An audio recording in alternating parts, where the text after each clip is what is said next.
Lula se sente tão à vontade em discursos que coleciona atrapalhadas com frequência. Em Portugal, não foi diferente.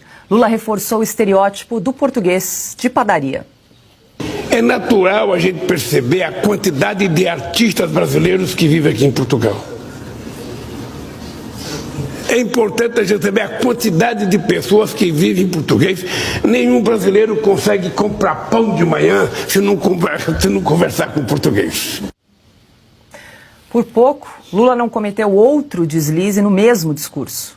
Sabe que toda vez, ministro, quando eu chego na frente daquele monumento em que Cabral saiu daqui, eu estava dizendo para minha mulher hoje, eu fico emocionado.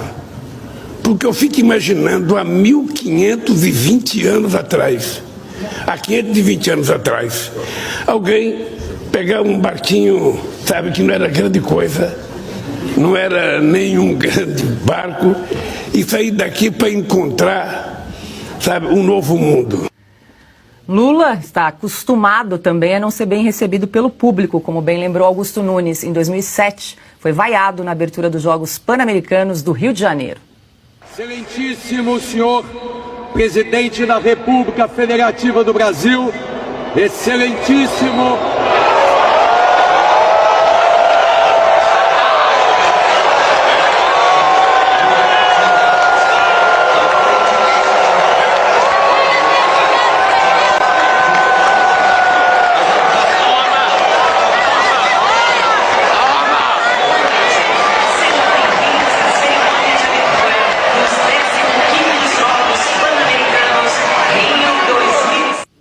E aí, Silvio Navarro, fizemos os registros aí que o Augusto bem lembrou.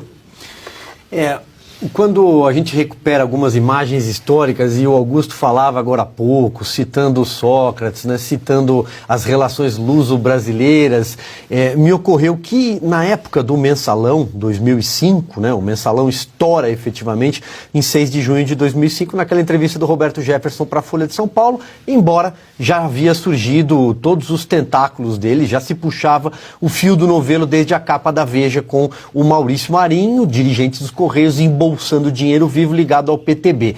Mas o que eu lembro dessa história? Eu me lembro que num dos depoimentos do Marcos Valério, operador do Mensalão, carequinha, né? Acho que a gente ainda se lembra bem da figura do Marcos Valério, que passou anos e anos na cadeia. Esse sim não foi beneficiado por nenhuma decisão de tribunais superiores. O Marcos Valério disse que a pedido no sistema de prestação de serviços à Casa Civil da Presidência da República, chefiada por José Dirceu, ele fez negociações com Portugal.